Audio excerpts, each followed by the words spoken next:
Gawaan na ka Mumbai? Oo. Pagkamatis. Hindi mo Mumbai. Ano na lang. Patong Mumbai mo. Di mo ba? Matindog pa ko. Nga ho. Nag-start Hindi na na. ko. Ara ganito ay. Hindi naman eh. Ara ganito. Nakita ka nila, kailang? Hindi. Hindi. Hindi ka nang ganito ito. Ari akong Bombay. Gato Mumbai ah. Tag 80 ang kilo sa Bombay, subong sa Libertad. Sa akong gimbaklan lang ha. Sa gimbaklan ko lang. Oo. Namit ako sudan guys oh. Lapya. Lapya man bang. Ay, bangros gali. Oh, kararating ko lang guys. Kaso lang,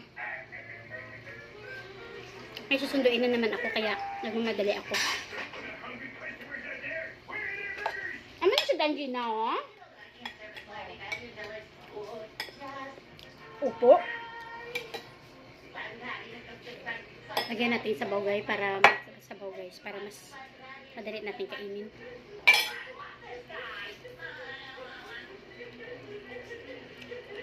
Daming tinik ng ano.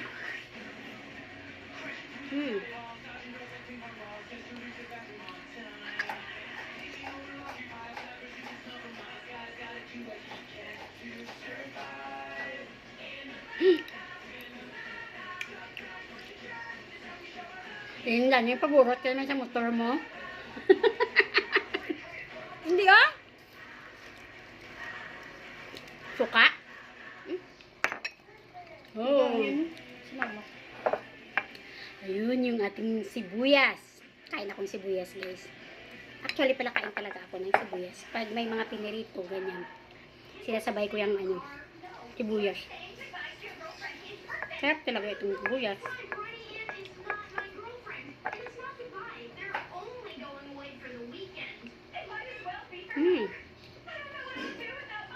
Ano?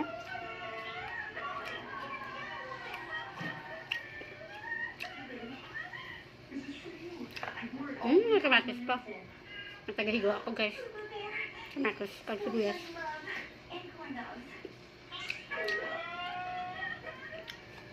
It's been 20 minutes. I'm calling it.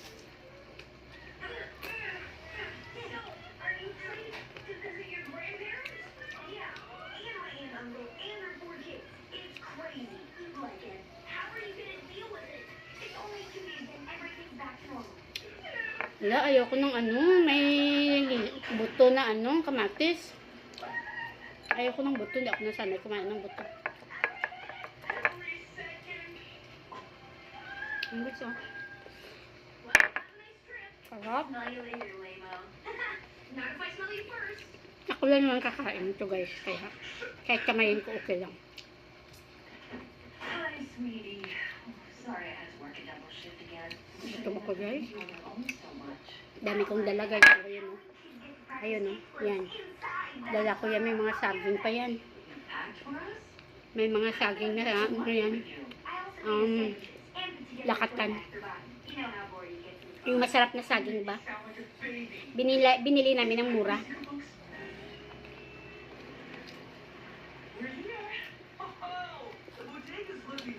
Kasi yung katabi namin ng store guys. Nagbibinta sila ng ano, saging. Saging na lakatan. Eh pag parang malapit na siya mag-overripe, pero hindi pa naman talaga totally na overripe talaga, basta hinog na siya. At kapag hindi nila naubos, ibinta.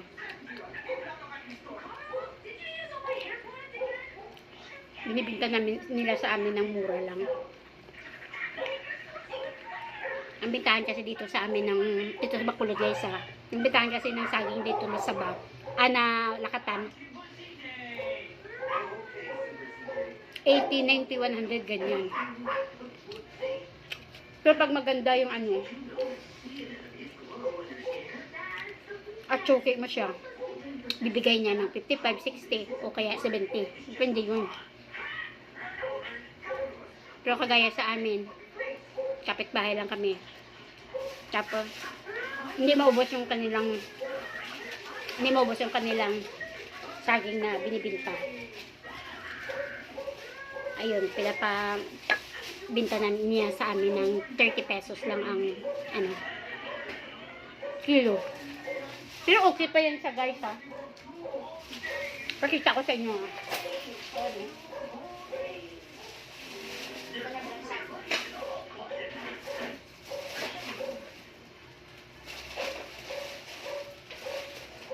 Ayan guys, oh. Ganyan siya guys, oh.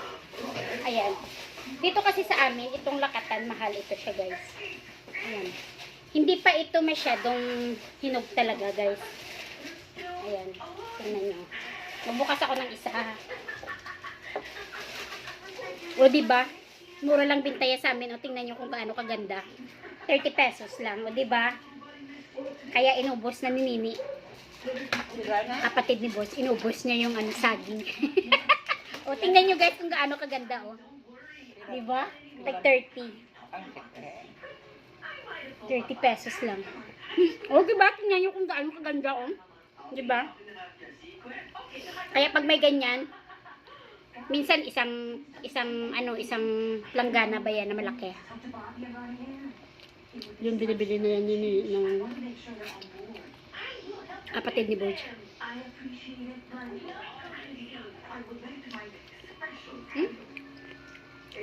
Minsan gumagawa talaga kami ng ano guys, ng ganyan ko.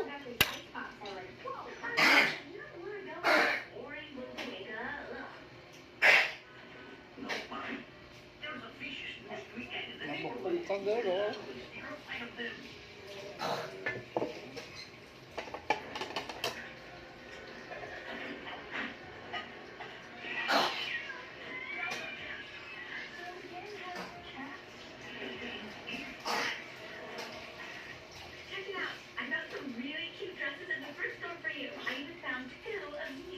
Muntik na ako matinik.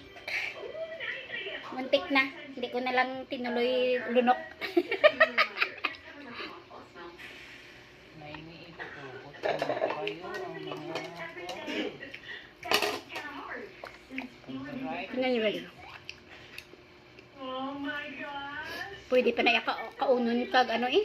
Ang overripe dito mo lang lutuon.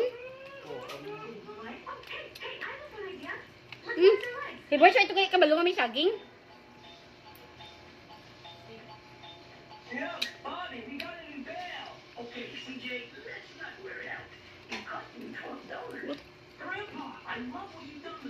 Ang daming tinik.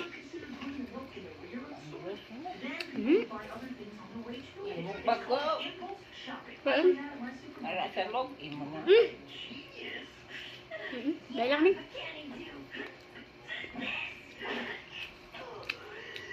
Ba kinakain nila ito, no? Ako ayoko. Yung ano niya lang, yung itim-itim lang dito, oh. Ganyan-ganyan ko lang, sayang. Pero ngayon dami sila sa akin. Wala, hina man nagbakal subong chay. Nahina kasi yung bintahan ng saging ngayon. Ang tao ngayon parang walang ano, walang ipapalabas na pera. Nauna na yung bugat. Inuuna ng tao ngayon yung bigas. Yun.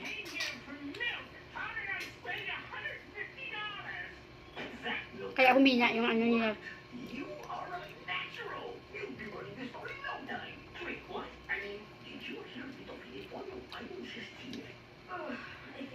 I have an all Casa Grande remedy for that.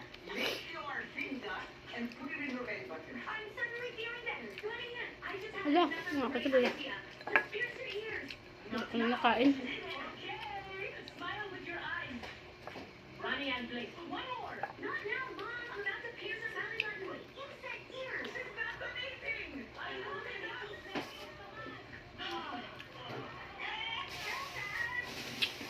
What's happening? Oh, our show's on. The Dreamboat. This is Lily's favorite show, and so it's mine too. Next on the Dreamboat. Send overboard tonight. I hope it's Brock. He has no style. No,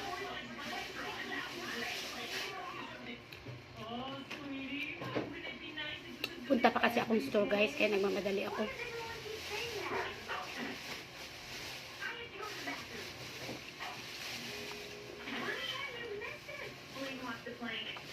Mas gusto ko kasi kung magkamay kumain kasi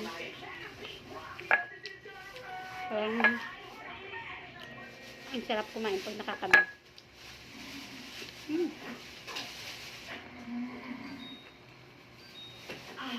Finally, some peace and quiet.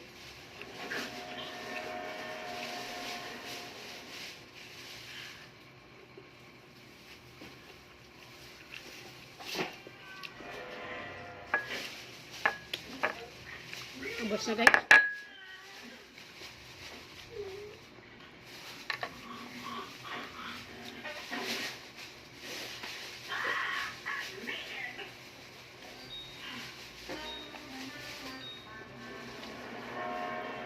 Ayokong kumain ng balat.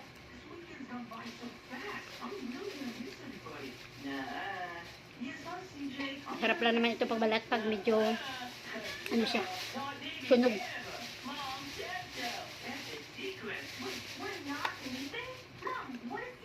Sarap ng bangos na nabilo ko kanina umaga doon sa may ano. Parang matamis yung lasa niya guys. Sarap. Di ba minsan merong bangos na tabang, matabang. Ito parang malasa siya oh. Dagat siguro to. Dami tinik. Sayang kasi oh, may laman pa. And after I retire, until then, you work for me. This calls for a celebration. A moving in party. Tapos dito alis na agad ako. And a giant cake.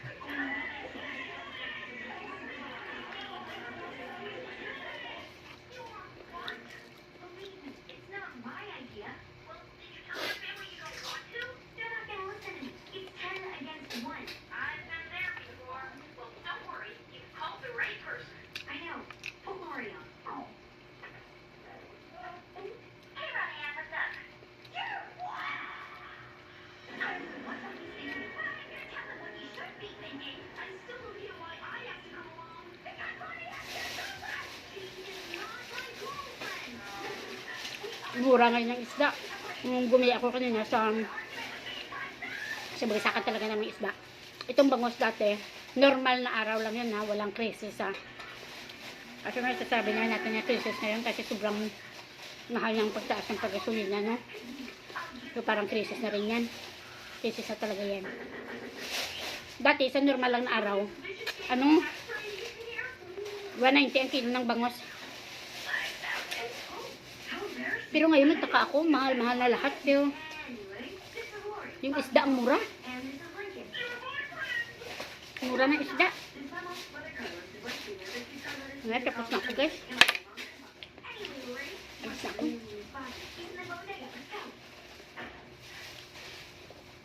Sarap ng saging, matamis. Such a long drive, you must be famished. Malaki pa. Why, look, it's your beautiful devoted girlfriend. She came all this way to see you. Wow, but hey, this is the best day ever. First I get a sticker gun and now you're... Tingnan nyo guys yung saging mo. What is all this about you moving Marami. I know it might seem like a shock, but don't worry. I have everything figured out. My grandma Yan. said I can work in the Marami. It's really bad. Let me show you around. Pero kay madali lang maubos yan guys kasi marami kami dito. Ano kami? didn't convince him. We talked about the bodega for 40 minutes until the beef jerky guy showed up, and at that point I had literally reached my limit. We need to do something to get Bobby's attention. Oh, now More than 10 kami dito sa bahay. I know. What is with Kaya this family? madali lang maubos yung saging. Oh, I think it's too much. So ayan guys, salamat sa panonood. Bye bye.